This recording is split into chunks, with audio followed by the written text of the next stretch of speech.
Are we ready to get started? Sorry for all of the the slow start here. So we're going to talk about how to contribute to Docs at Microsoft, show you the methods we use, the tools we use, and so on, and how you can help us out. My name's Sean Wheeler. I'm the lead content owner for the PowerShell doc set itself, and I have with me Mike. And you may remember him more like this from years past. So, Sean was trying to find an old picture he found it on GitHub. So, oh, that's one that I missed. Yeah. Thank you. And these slides are available on the Summit GitHub, Summit Materials GitHub. We've got our GitHub aliases and our email up there. You can contact us. Actually, we'll have an update with our Twitter handles on here as well. They're on here. Oh, yeah, he's got the updated version. We made the edits too. 1 point for me. So, talking about why you should contribute.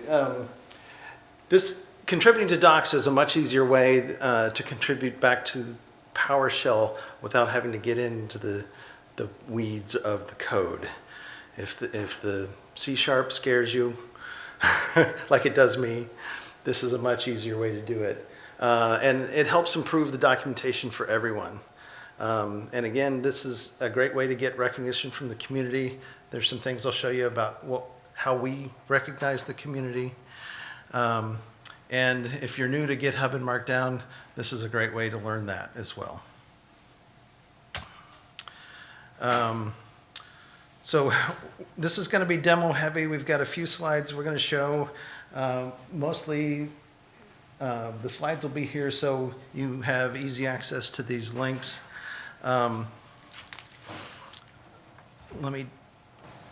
just going back to the GitHub and the Markdown stuff. So it's really skills you need for other things. So like me, when I was at my company, I was the only one contributing to the GitHub repo. So it's like, how do I work with a team? Well, to learn those skills, you can contribute to Docs, which is kind of a lot lower learning curve. And then if you want to, even if you're blogging, if you're posting, say, on GitHub Pages or Hugo or Jekyll, you're going to use the same workflow for your stuff. And like me at my previous job, I didn't have somebody to look at my code, like a code reviewer. So it'll give you, I blog for free code reviews. Hey, just post your stuff on Reddit. But anyway, this will give you a chance to have somebody with your Markdown and so on and your writing skills to kind of take a look and say, hey, do it this way instead of this other way. And these are the reasons. Yeah, and so the process we're going to show you, we have all this documented out on docs.microsoft.com. This is the public contributor guide. And everything we're going to show you here is how to contribute to anything on docs.microsoft.com, not just PowerShell. We're going to talk to you about some of the specific things for PowerShell as we go through this. But this walks you through how to get set up with the tools. If you don't have a GitHub account already, first of all, I think most everybody, who uses GitHub? Okay. So we probably don't have to spend a lot of time explaining that.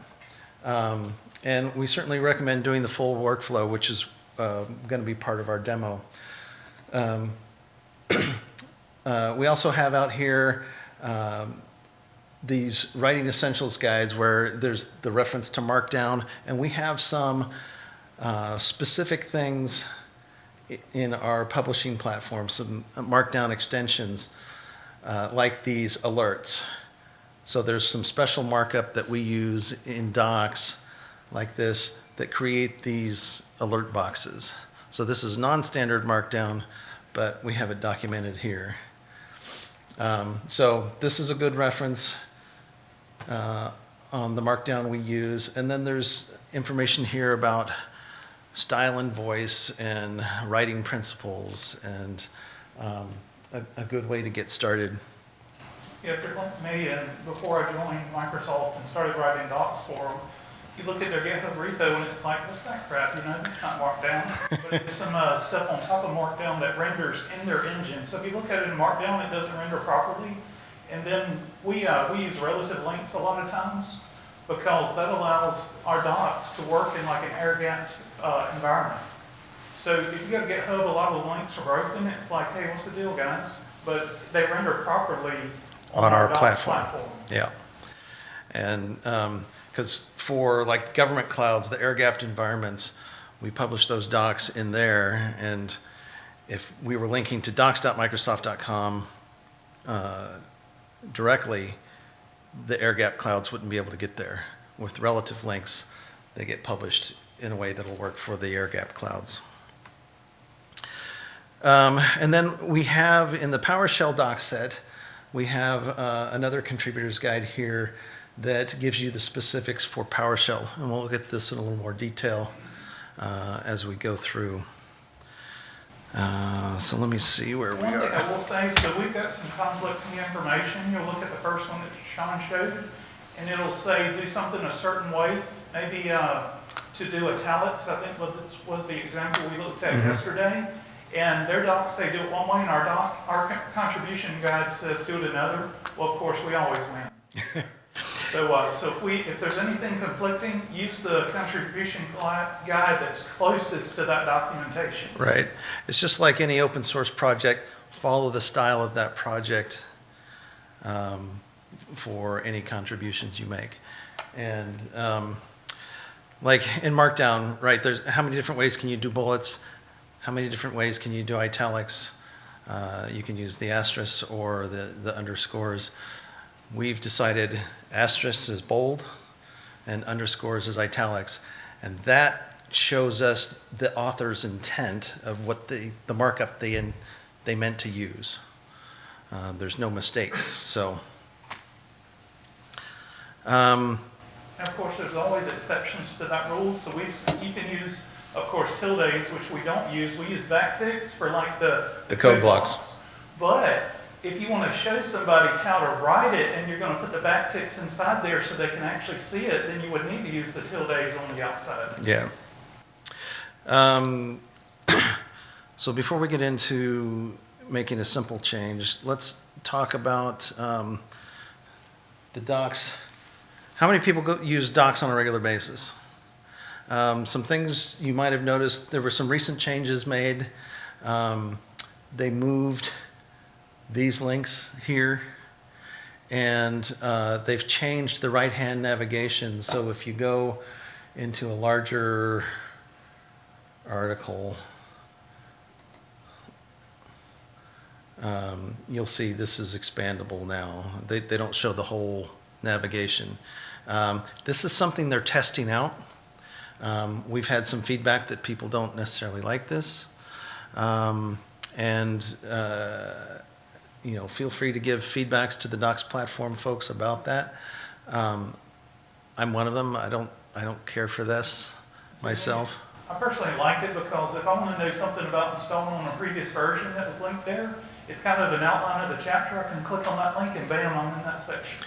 Yeah, but so there's a couple changes they made. They collapse it so you don't see the whole thing, and it's no longer pinned to the top of the screen, so it scrolls off the page and you have to go back. But just realize right now this is like a 30-day trial, and they're going to get feedback, and there'll be more changes coming. Some other stuff I want to make sure people understand about our docs. So we have 2 levels of navigation here. The top level here is the docs site itself. So you want to go to some other major doc set, you can start back at the root of docs and drill down from there. We have this level 2 navigation that's all PowerShell, and then the doc set itself with the table of contents. We have this version picker here, and this switches between the documentation for the version of PowerShell that you're working on. We get a lot of issues that get filed with us that says, well, this parameter doesn't exist on this command or whatever. And they're looking at the documentation for 7.2, but they're using 5.1. Always be sure you're selecting the correct version there. What the version does also, if you see the URL, you can see it at the top, it's got 7.2 on the end, it's the version monitor, so it kind of tweaks the end of the URL. But my recommendation, even if you're writing a blog article and linking to it, is don't put the URL unless you specifically need it. And you'll always, or the version monitor, you'll always get the latest version if you don't put a version on it. Yeah. That way, if a version goes away, a lot of times, usually we redirect those and you get a nasty message at the top. The other thing I would recommend is we translate our content in different cultures. So if you take the EN-US out, and if somebody's in another country, they'll get their local language. Yep. Is that handled on the back end, just like branches or something? How do you handle all those different versions? Well, yeah, a good question. We'll show you in the repo how this is structured, and it's just folders.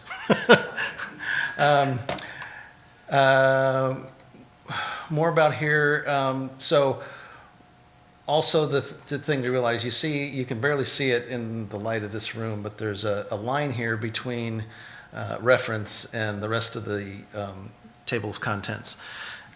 So everything above the line is we call conceptual content, and that does not, in this doc set, that does not change when you change the version moniker. Everything below the line is commandlet reference. So if I expand this out, you'll see all the modules, and then you can drill in and see the commandlets. This is what changes when you change the version selection. And at least in my doc set, they all change per version. Yeah. And it's not a sophisticated system. If we had version conceptual content, we'd have to duplicate it for every version. So obviously we don't want to have to maintain all of that for all of that conceptual content. Also, the other thing to note that everything below the line here is we call auto-generated. We have tooling that helps us create the markdown and publish the markdown, and it builds this part of the table of contents. Everything above the line, we have to handcraft that table of contents.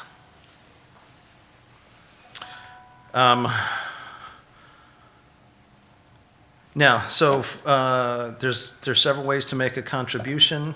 If you, at the top of every article, there's this edit icon, the pencil. You click on that, and that will take you to GitHub for that article. And you can click the edit button here and submit your changes that you're interested in, or you can go to the issues and file an issue. And if you haven't forked this repo, when you click on that edit, it actually forks the repo and creates a branch for you. Because the other day I was on a repo that I hadn't previously forked, and I noticed on my GitHub profile it said I created a repository. And I'm like, what? I didn't create a repository. Yeah, it does, and it's seamless. So for a simple change, I even saw one of the PMs this week doing his changes this way because it was like a one-line change. In our issues, it's always a good idea if you see an issue to come check to see if the issue's been filed already.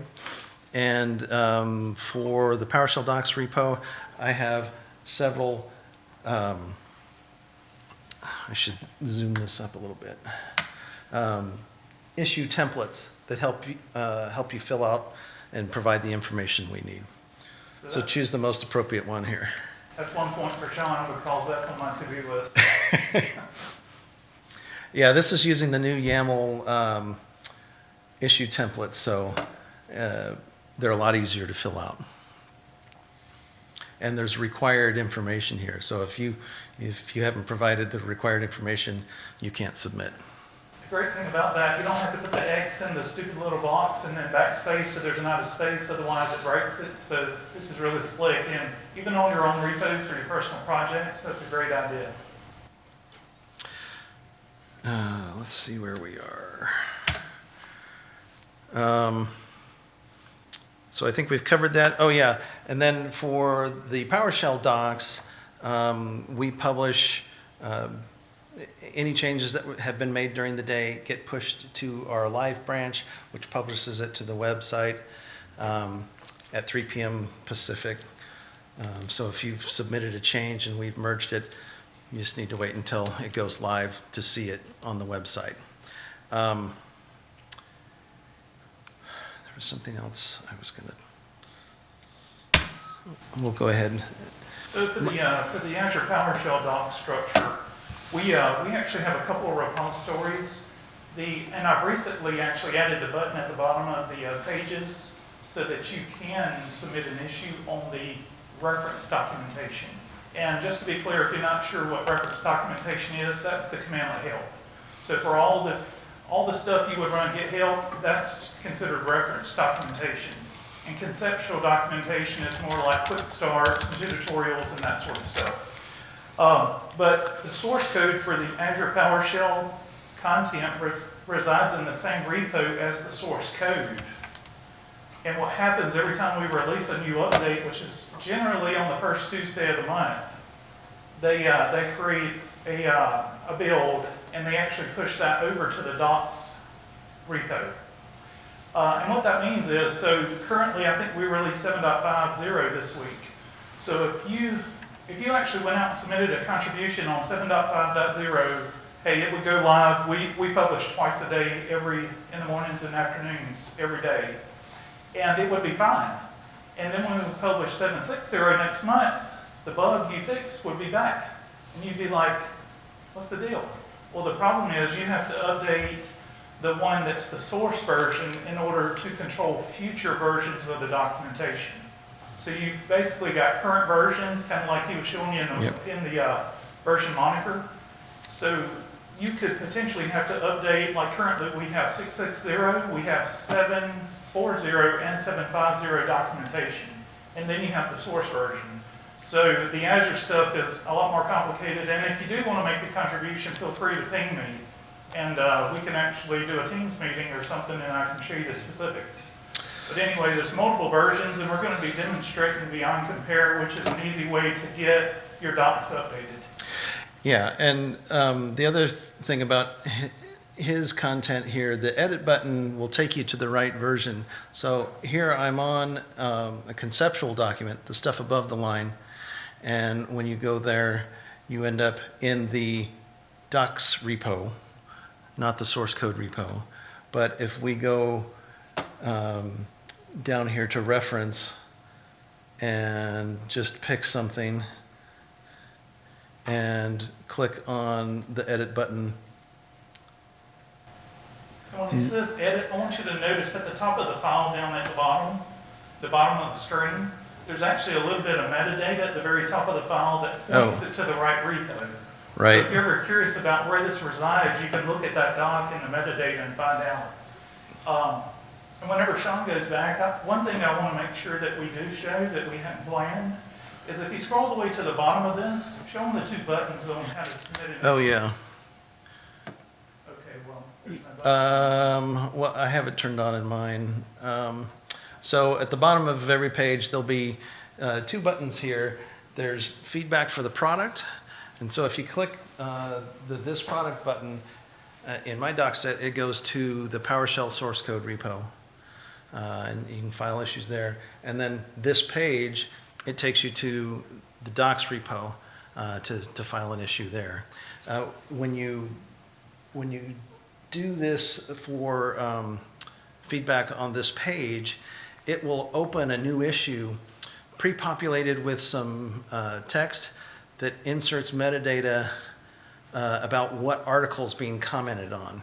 So we know where you came from when you're typing up your issue. So you don't have to worry about, I saw this problem and linked to the article. It's done that for you. So the point I want to make with this is, so this product means, for this example, it would be a problem with PowerShell, with like the product or the source code. And this page means the documentation. Now, why they don't just say that, because we all the time have people putting stuff in the wrong repo, and there's nothing wrong with that. Hey, we appreciate the feedback, but it just delays it being triaged and getting to the right person to work on. And the difference is, so in my repo, and I have to check the document to find out why it wasn't on, but it puts you in the right repo. Because if you're on a reference documentation, it's going to take you to the source code repo no matter which one you click on. It's just going to pre-populate, so you don't have to hand key all this stuff.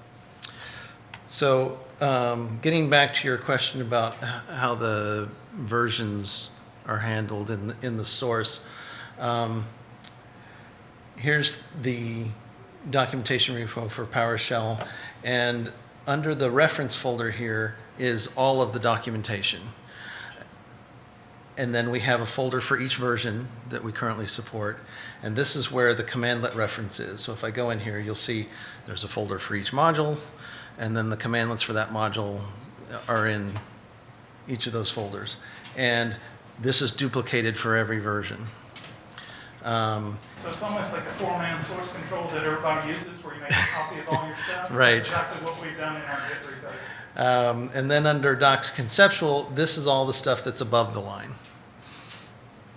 And it's just marked down. Now, the other thing that we'll talk about is the commandlet reference has a very specific format to it that's sort of schematized, that our tooling relies on to transform it for the web and for updatable help. One of the things that Jason and I have been working on for the past year that we got done was in PowerShell docs, anytime daily when we merge to live, it automatically regenerates the updatable help. So updatable help will have the new information, the edits that we made. You just need to run update help -force because the version number doesn't change, and that way it forces it to pull it down.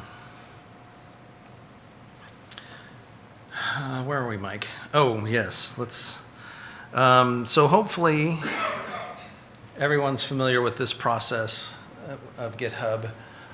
Just real quick, the steps I've drawn out here in red are your one-time things. You need to fork the Microsoft Docs repo to your account. You need to clone your fork down to your local machine and create that upstream remote pointer to point back to the Microsoft Docs. And then the rest of the step is the normal workflow you do for any kind of submission. The first thing you want to do is make sure your local repo is in sync with the upstream. So you pull that down, or Mike, what do? You do a fetch? Yeah, so what I do a fetch and then I do a merge, but it's the same thing as doing a git pull. Yeah. I just, hey, I like to use the predictor, And once you've synced that up, then you can create your working branch and edit the files that you want to change. You add your commits to your branch, and then you push that working branch up to your fork, and then from your fork in GitHub, you submit a pull request. Yes, Adil? Just real quick, if you are pushing to, before you make your commit and push, if you've been working on something for a while, make sure you do that fetch and merge before, because there may have been changes since your last. Yeah, and if you can, I would recommend rebase. Yeah. And don't be scared of rebase on your own local stuff. The reason we recommended that, especially if you're in Azure Docs in that repo, there's thousands of changes a day. And I made this mistake, I think, the first couple of days I started at Microsoft. I used that workflow, and it made it look like my small change, that my change contained everybody else's change since I had refreshed, because I merged all their stuff in. So we do use a rebase. We ran into that doing the conference book too, for the same reason. Yeah. So learn rebase. It's not that scary. But ultimately, what that slide does, I mean, you're always working against your fork of the repo. And then when you open up your repo, then you submit a pull request from yours to the other one. And you're working off of working, or I call it a feature branch. But even our contribution guides, they call it a working branch. Question. Yes. How much of that flow is actually exposed through the web where you click edit? good portion It- of it a because good- it does the first few steps. Yeah, it does if you haven't forked, it'll create the fork for you. And then in the web, you're doing edits in your fork instead of locally. But you can only do one file at a time. Doing the full workflow, you could do multiple files to be submitted in a single PR. So would you recommend if you have like a quick spelling change or a quick context? I still recommend this because we're going to show you the problem of versions. I never use the simple workflow, but it is something in our contribution guides. And if you just want, if you're not familiar with Git and all that, then it's much easier.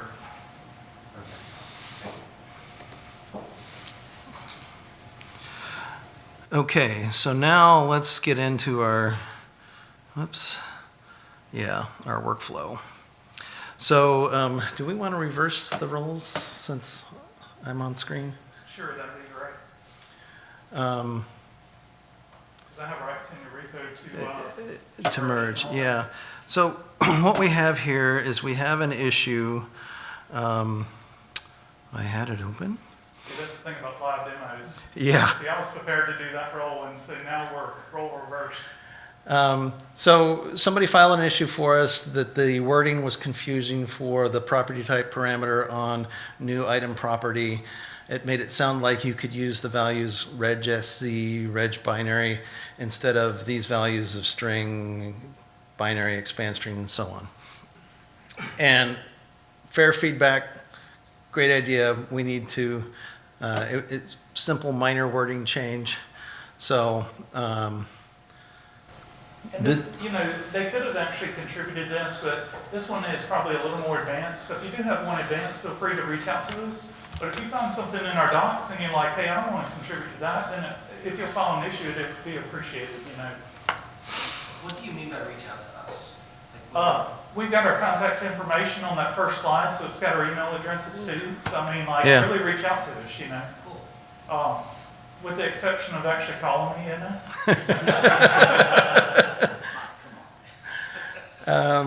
all right, so I've got VS Code up here. Let's see if I can. And really what we're looking for, as far as contributions to docs, and it's just what I said, we're looking for contributors, contributions. We're not looking for authors. I mean, we're the authors. We're not expecting you to go out and alter the content. But if you have something like, hey, I've got some ideas for this doc, it would be awesome, and it's going to be a major rework, then that's a scenario where I would recommend reaching out to us, or at least file an issue to say, hey, I've got this idea and I'd like to do this. Because we had some issues that they basically wrote the article in their issue, so it was almost a copy and paste.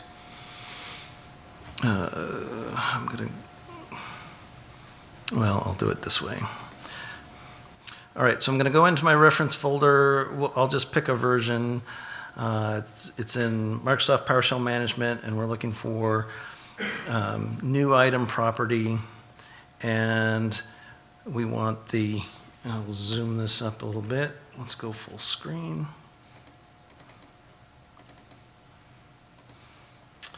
And this is a feature I really like with the Markdown. Get used to using the outline because it works in Markdown as well. So we want to go down to the property type. And this helps see the organization of what you're writing. Is that native now, or is it still an extension? Yeah, it's native. The one thing you got to watch out for is make sure you're sorting by position so it appears in the order that you've actually written it. So it's this content that I want to update, and I already had the solution in a comment in the issue. I'm just going to paste that in. And notice I changed the formatting of this. This is the proper formatting for our style guide. We'll show you some of that styling. But the other thing we do here in our style guide is, you notice I have these lines, these rulers.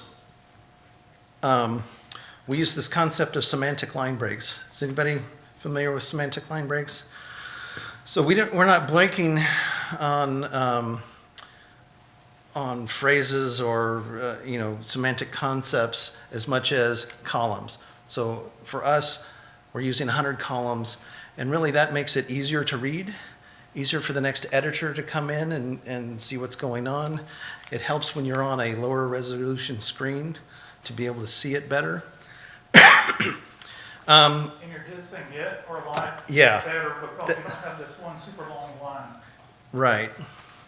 And so here, I want to break up this long line into multiple lines. Well, we have It's called an extension installed here called Markdown Reflow.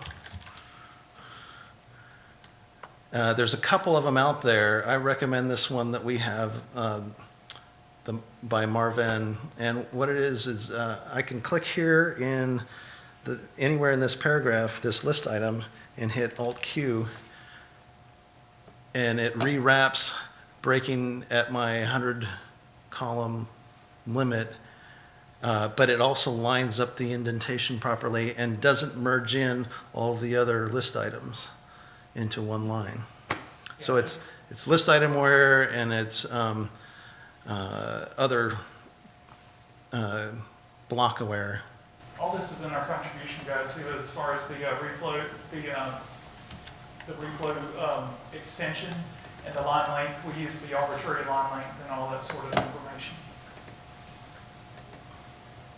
Yeah, so there's my 100-column ruler, and I have those rulers there just to give me a visual cue that, oh, this line's too long. I need to reflow it. The first one, your standard 80 character terminal.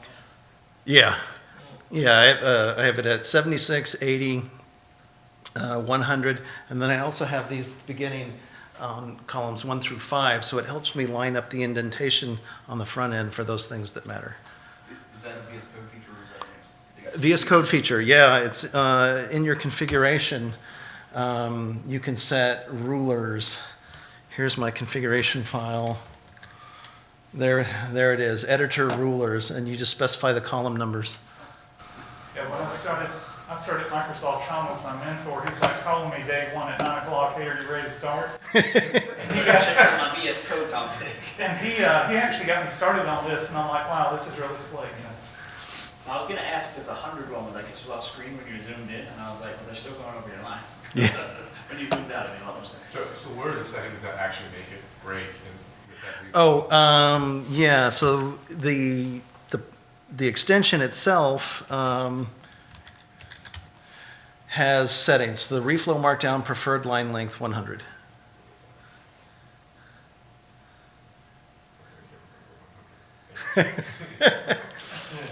If I remember right, do you have your config in your GitHub repo? I do. So yeah, in my personal GitHub yes, I do. In my personal GitHub repo, my GitHub alias is SD Wheeler. It's called Tools by Sean. I have a profile folder. I have a modules folder with all my modules. In my profile folder, you'll see this settings JSON file, so you can see how I have it configured. Let's see, Sean's got some of the awesome tools, like the iceberg. I mean, he's got everything automated, so check out his tools. Okay, so how are we doing on time? You got 10 minutes. All right, so I've made the change here, and we did this in the 5.1, and I'm going to go and I'm going to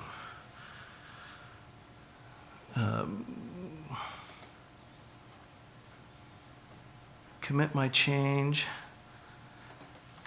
I staged my change, and now we're going to do update proper type description. That's my commit message. I'm going to go ahead and commit that. Do you have any specific keywords that you're looking at in the commit message? No. I just reinstalled this laptop, and there's something wrong with Git in Visual Studio Code. Let me do it this way. Put your username and email as well. I've done that, but Visual Studio Code, for whatever reason, is not picking that up. Oh, and I've customized my prompt here, as you can see. So I'm using PoshGit. It's telling me the state here.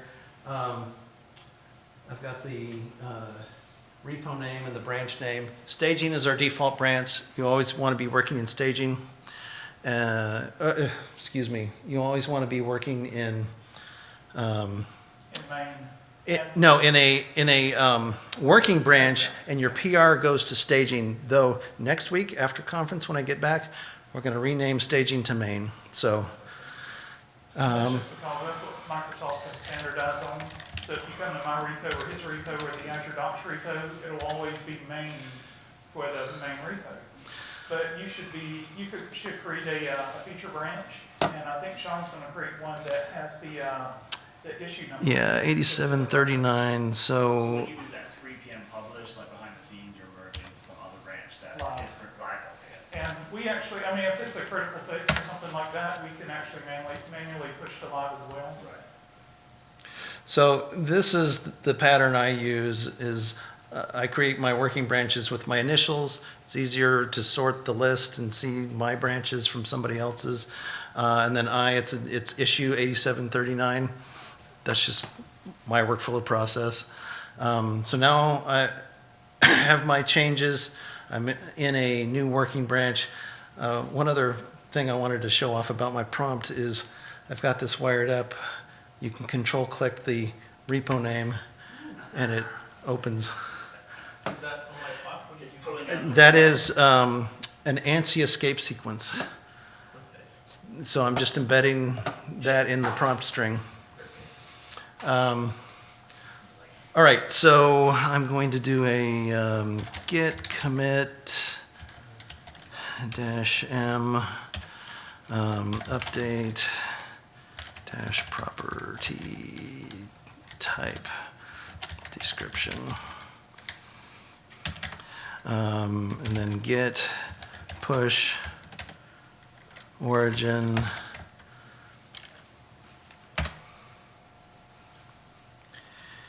and then the nice thing, since Windows Terminal here allows you to control click URLs, I could control click that and it'll open the PR for me, but I have a new PR. What I just copy that and I say start and I drop the URL in there and bam, it puts me on the web page to create the pull request.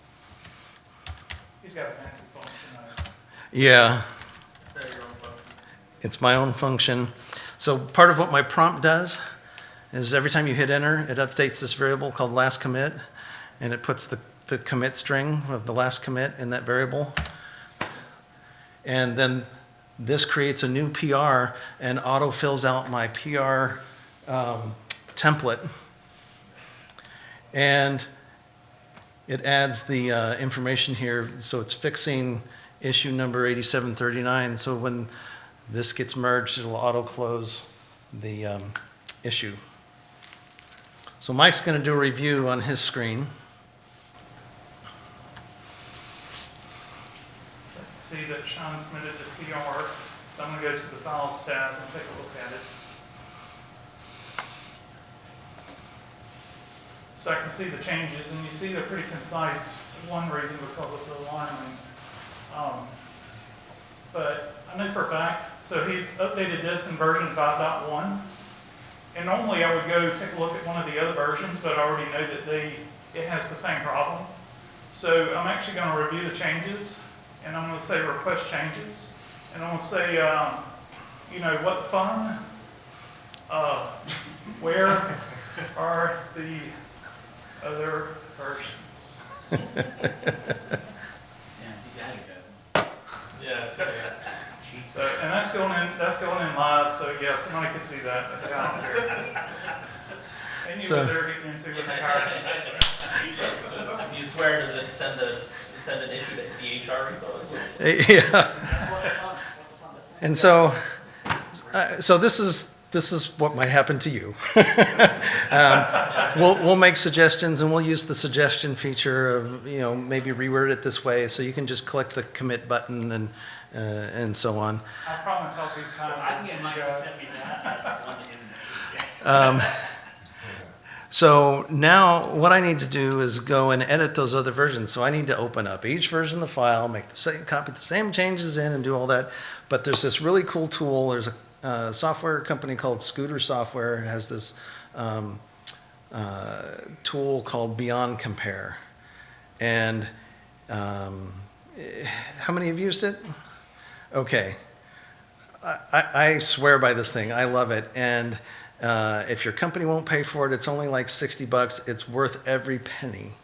And they don't pay me to say this, so. We used to use it for company. Yeah. So, Like $300 if you want to get it for your entire company. yeah. Like a company license. So we're down to about 3 minutes, John. All right. So I have another function I've written called BC Sync, Beyond Compare Sync, or Sync Beyond Compare. And I can give it a path to the file of one version, and it knows to compare that to all my other versions. I can't zoom this, unfortunately, but this is the 5.1 version, and over here I have the 7.0 version. So I just need to go down and find my change, and you'll see that there's a lot of differences here. So there's differences between the commandlet versions from 5.1 to 7.0 and so on. We only need to sync the thing that changed that's common to the version. And that's this right here for property type. And you can just click this arrow and it copies it over to the other side. So I'll save that, close it. And now it's comparing 5.1 to 7.1. So I've done the 7.0, now I need to do the 7.1. Boom.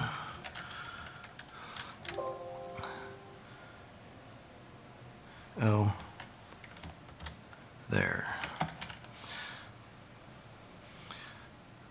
Copy this change.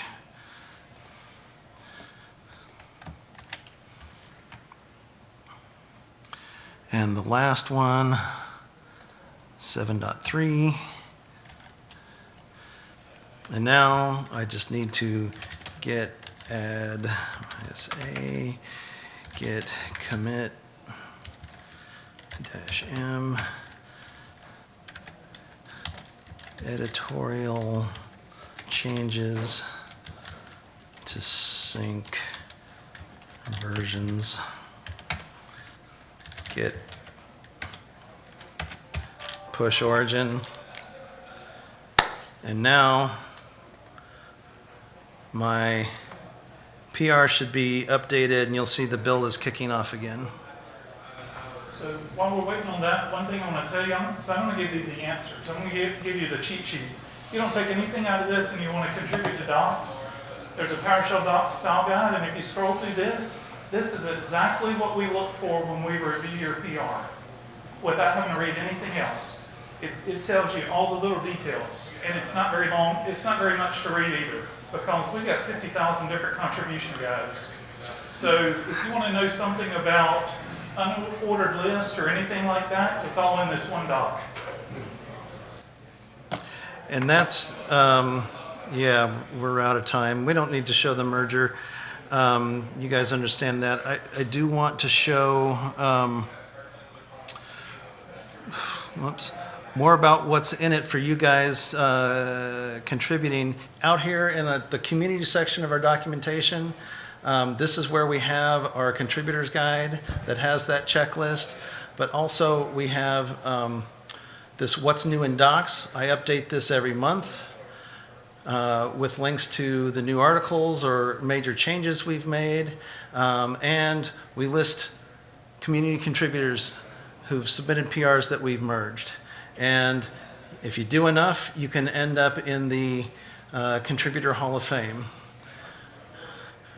And so this is for the history of the repo going back to 2015 when it open sourced, and the folks who have contributed the most pull requests and the most GitHub issues. So, and what's that value? Hey, you can sign it with your social media and blog site. The reason I used to write for the Hey Scripting Guy and the PowerShell magazine and all the different ones, because I wanted to drive traffic to my site because Microsoft gets a lot more traffic. So that's the reason I write a blog on the community site. And I know that PowerShell.org, they'll take a contribution as well. One last thing. Put in a plug for the PowerShell community blog. This is a blog that we have opened to the community to submit posts. And the process for doing that is through this GitHub repo. And so the editing process is all the same. And we can help you with that, help you with your writing and do that editorial review before it gets posted. So if you've ever thought about starting a blog, but you don't want to have to worry about which blogging platform, whatever, you can get your feet wet here. So we just add posts to the. Yeah. So, and I want to follow up on Andrew's question real quick. So if you want to reach out to us, I mean, it's just something generic, then just like a GitHub issue. But if you have some specific questions about something, I mean, we want to be very involved with the community. Yep. And use our email. Just send us an email. And I'm somebody that, I like to respond to all this stuff, you know. So nothing goes, but also, do we have any questions? I think we're over our time. We are. We can take this to the hall. Yep. Thanks for coming.